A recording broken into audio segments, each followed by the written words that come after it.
శంకరం గారు, మనందరం కలిసి మీ తమ్ముడు గారి దగ్గరికి మాట్లాడటానికి వెళ్ళాలి. దేనికి? మన కష్టాలు చెప్పుకోవడానికి. మన అందరం కలిసేందుకు. మన అందరి తరఫున శంకరం ఒక్కడు మాట్లాడితే చాలు. అలాగేనండి. కూర్చోండి. ఏమిటి మన వర్కర్ల ప్రాబ్లమ్స్? ఇక్కడ చాలా ఏళ్లుగా పనిచేస్తున్న వర్కర్స్ కి కొన్ని కోరికలు ఉన్నాయి. ఆ కోరికలుగానే మిగిలిపోయాయి. వాటి గురించి గత మేనేజ్మెంట్ ఏం పట్టించుకోలేదు. ఆ విషయంలో నీతో మాట్లాడదామని వచ్చా. వాళ్ళ కోరికలన్నీ గొంతెమ్మ కోరికలమ్మా. వాళ్ళు కోరారు కదా అని మనం ఇచ్చామంటే వాళ్ళు మళ్ళీ కోరతారు. మనం ఇస్తున్న కొద్దీ వాళ్ళు కోరుతూనే ఉంటారు. మనం ఇవ్వడం మనసు, వాళ్ళు కోరడం మనస్తారు. కరెక్ట్. ఈ లిస్ట్ లో ఉన్న 12 మంది సీనియర్ వర్కర్స్. వాళ్ళని అలాగే ఉంచి గత మేనేజ్మెంట్ వాళ్ళకి ఇష్టం వచ్చిన వాళ్లకు మాత్రమే ప్రమోషన్ ఇచ్చి జీతాలు పెంచారు. అది అన్యాయం. ఇప్పుడు ఏం చేయమంటారు? వీళ్ళకి కూడా ప్రమోషన్ ఇచ్చి జీతాలు పెంచమని అడుగుతున్నాం. Okay, done. ఈ 12 మంది మేము సీనియర్లు అని చెప్పుకోవడం కానీ వాళ్ళ సీట్లో వాళ్ళు కూర్చోరమ్మా. అంతేకాదు, పనిచేసే వాళ్ళని వాళ్ళ సీట్లో వాళ్ళు కూర్చునేవారు. ఎప్పుడు మాట్లాడినా మేము సీనియర్లు, ప్రొపరేటర్ సీట్ లేపేస్తా ఉంటారు. మన కంపెనీ బాగుపడాలంటే ఈ 12 మందిని తీసిపారేయాలి మేడం. తీసేయండి. మన ప్రెస్ లో ఫోటో టైప్ సెట్టింగ్ వస్తుంది. దాని మూలంగా కంపోజింగ్ సెక్షన్ లో కొంతమంది ఖాళీ అవుతున్నారు. అవును. ఆ ఖాళీ అయ్యే వాళ్ళకి మన ప్రెస్ లోనే ట్రైనింగ్ ఇచ్చి ఉద్యోగాలు ఇస్తే బాగుంటుంది అనుకుంటారు. అంతే కదా మీకు కావాల్సింది. ఓఎస్ అలాగే. మనకొచ్చే ఈ ఫోటో టైప్ సెట్టింగ్ వల్ల చాలా లాభాలు ఉన్నాయమ్మా. అది వచ్చిన తర్వాత ఈ కంపోజింగ్ సెక్షన్ లో ఉన్న వాళ్ళని తీసేస్తే సగం కంపోజ్ వెళ్ళిపోతుంది. అలాగే. థ్యాంక్స్. అదేమిటో నువ్వు థ్యాంక్స్ చెప్తున్నావు? వర్కర్స్ తరఫున థ్యాంక్స్ చెప్పడం నా ధర్మం. వస్తా. నమస్కారం. అమ్మా, మనం నెమ్మదిగా ఊరుకుంటే వాళ్ళ అన్నయ్య ఉన్నాడు, శ్రీరామచంద్రుడిని కాసేపు అనుకుంటాడు, ధర్మరాజుని కాసేపు అనుకుంటాడు, సత్య హరిశ్చంద్రుడిని కాసేపు అనుకుంటాడు. ఇంకా ఆలస్యం చేస్తే ఈ ప్రెస్ ప్రొపరేటర్స్ అని అనుకుంటాడు. అంచేత మీ అల్లుడు గారిని పిలిపించి ఈ పనులన్నీ పటాపటా తేల్చేయాలి.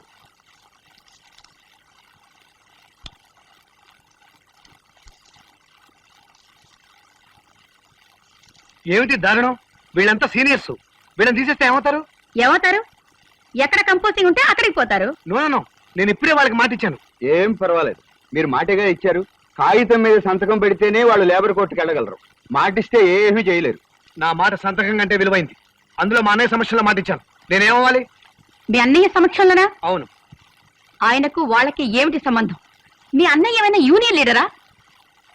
కాకపోవచ్చు. వాళ్ళంటే ఆయనకు గురి, ఆయనంటే నాకు గురి. ఓ, ఆయన గురి మీరు చూసుకుంటే ఆయన పేరు మీద మేం బలైపోతాం. ఆయన ఎవరిని బలి పెట్టాడు. అవసరం వస్తే తనకు తాను బలవుతాడు. బాబు, మీ అన్నయ్య పెద్ద బలి చక్రవర్తి. మమ్మ చెప్పినట్టు చేసుగా. ఏమిటమ్మా, ఏమైనా చేయాలంటే కాస్త ఆలోచించాలి కదా. ఏమిటి మీరు ఆలోచించేది? ఏదో మీ తాత్సము ముత్తాసము తీసుకొచ్చి పెట్టినట్టు. డబ్బు మా అమ్మది, పెత్తనం మీది, మధ్యలో మీరేమిటి? Rubber stamp. ఓ సంతకం మారేచ్చుగా. Uma, rubber stamp. Rubber stamp ని అంత తేలిగ్గా తీసేయకు. ఎవరు ఎన్ని కాగితాలు రాసినా, ఎన్ని సంతకాలు పెట్టినా రబ్బర్ స్టాంప్ అనందే అది అధికార ముద్ర కాదు. రైట్. నువ్వన్నట్టు ఈ ఆస్తి నీది, ఈ డబ్బు నీది. కానీ నా వ్యక్తిత్వం మాత్రం నీది కాదు. వ్యక్తిత్వం ఉన్న ఏ మనిషి ఇష్టం లేని దాని మీద సంతకం పెట్టడు. కానీ నేను సంతకం పెడతాను.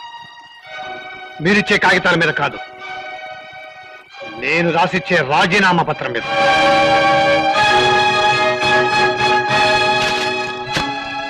ఇక మీ ప్రశ్నకి నాకు ఎటువంటి సంబంధం లేదు.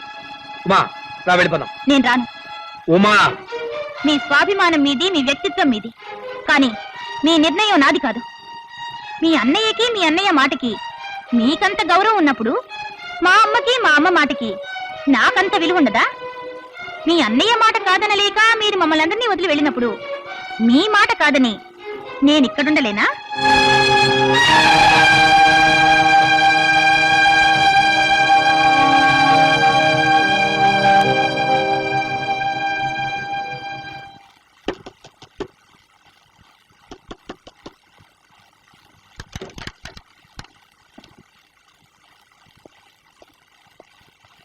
ఉమేదయ్య అక్కడే ఉంది.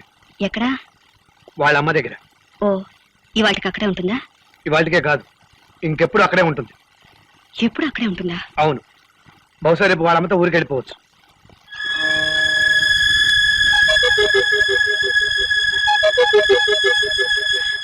ఏమండి, ఏమండి, మోహన్ వచ్చాడండి. ఉమ్మని తీసుకురాకుండా వచ్చాడు. వాళ్ళేదో గొడవ పడినట్టున్నారండి.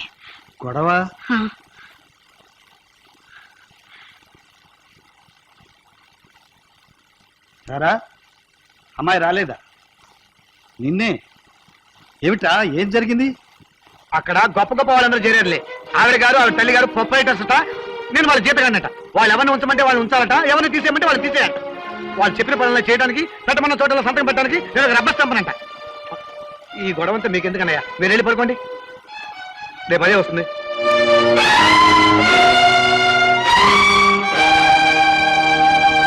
అక్కగారు వచ్చారే.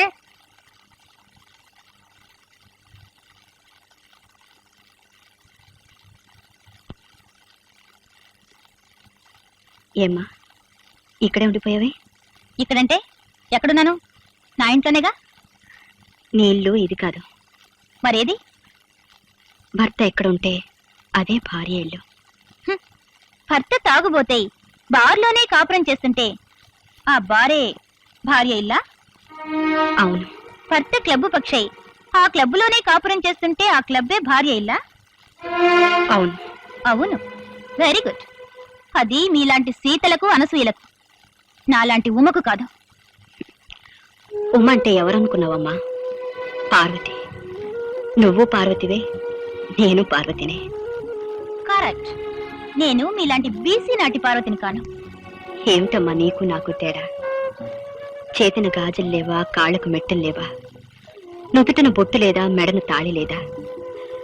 తరాలు మారినా సంపూర్ణ స్త్రీ అని చెప్పే అలంకారాలు మారలేదు, మారవు. అది మారినంత వరకు నువ్వు సాంప్రదాయాన్ని పాటించే ఆడదానివి. సాంప్రదాయాన్ని పాటించే ఏ ఆడది భర్తను అమర్యాద పాలు చేయదు. అతనితో నాకు సంబంధం లేదు. ఎలాంటి సంబంధం? ఎలాంటి సంబంధం లేదు. తెగదెంపులు చేసుకున్నాను. ఉమా. అవును, ఇక నుంచి అతని దారి అతంది, నా దారి నాది. బలవంతంగా తెంచేసుకుంటే తెగిపోయావు కావమ్మా బంధాలు. ఎందుకు కాదు?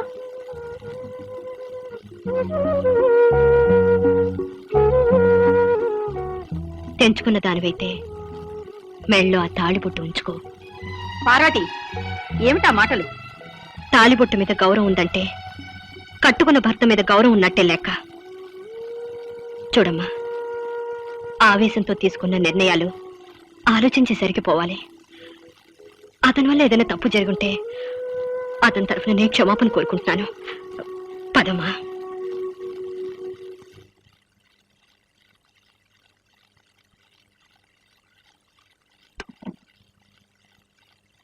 రామ్మా, రా. మోహన్, మోహన్, అమ్మాయి వచ్చిందిరా, తలుపుది. అదేమిటి మీరు ఇంకా పడు?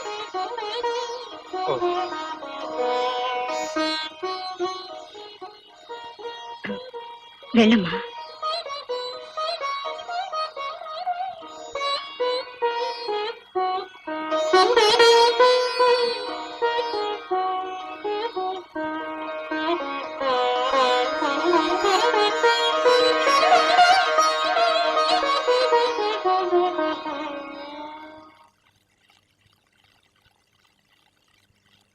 ఎంతసేపు అలా నిలబడతావు? పడుకో. రానని పెద్ద పోజు పెట్టావు కదా, ఇప్పుడు ఎలా వచ్చావు? నేనేం రాలేదు. మీ వదిలొచ్చి నా కాళ్ళు పట్టుకుంటే వచ్చాను. ఆ వదిన గురించి ఒక్క మాట అన్నావంటే చంపేస్తాం. నీ కాళ్ళ మీద పడాల్సిన కర్మ ఆవిడికేం పట్టలేదు. నీ జన్మ ధన్యం కావాలన్నా, నీ బ్రతుకు పుణ్యం కావాలన్నా రోజుకోసారి కాదు 10 సార్లు ఆవిడ కాళ్ళ మీద పడాలి. నువ్వు ముందు ఆ విషయం అర్థం చేసుకో.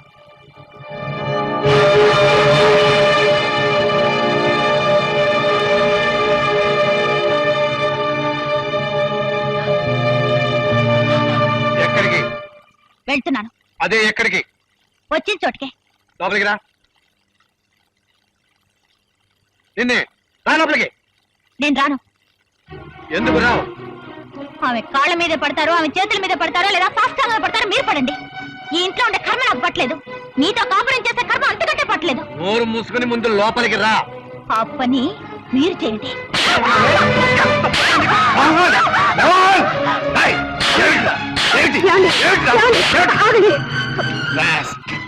ఏం చదువురా నువ్వు చదువుకున్నది? సంస్కారం లేని పశువా? ఇన్నాళ్ళు నేను పెంచింది, నీకు నేర్పింది ఈ సంస్కారమేనా? కట్టుకున్న భార్యను కొట్టే సంస్కారమా? హై, భార్య అంటే ఏమనుకున్నావురా? దేవతరా? దేవత ప్రతి నీ కళ్ళతో చూస్తావు కాబట్టి అందరూ వదిలిలాగాను దేవతలాగాను కనిపిస్తారు. కానీ నా కళ్ళు పెట్టుకుని చూడు, రాక్షసులా కనిపిస్తారు. ఛీ!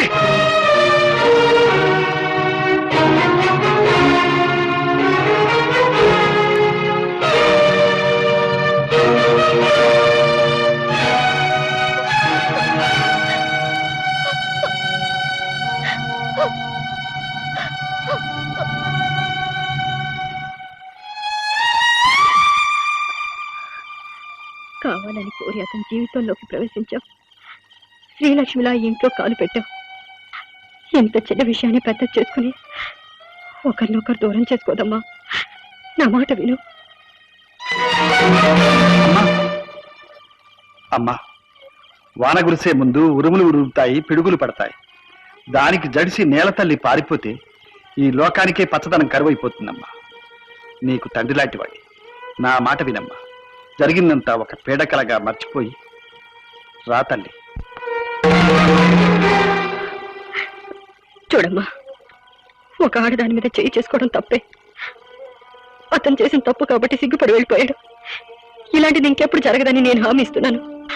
నేను చేయి చేసుకోవడం కానీ పల్లెత్తి మాట అందం కానీ జరగకుండా నేను చూసుకుంటాను. ఒకవేళ అలా జరిగితే నా మీద ఒట్టమ్మా.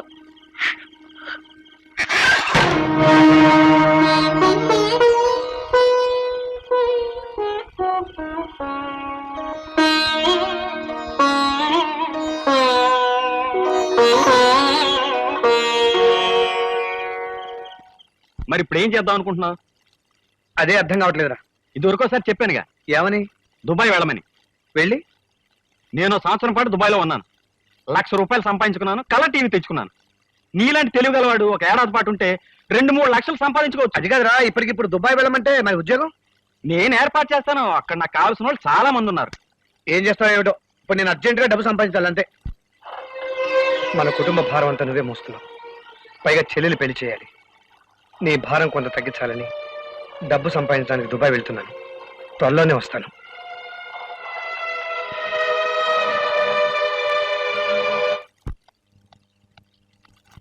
రే చిన్నడా, ఎక్కడికి రా? ఏం లేదు, బయటికి. బయటికి వెళ్తూ మళ్ళీ ఏమీ లేదంటావేంటి? ఇవాళ నుంచి నువ్వు ఎక్కడికి వెళ్ళడానికి వీలేదు. ఎందుకు? ఎందుకేమిట్రా, నిన్న 1,25,000 కట్నం ఇచ్చేవాళ్ళు వచ్చారు.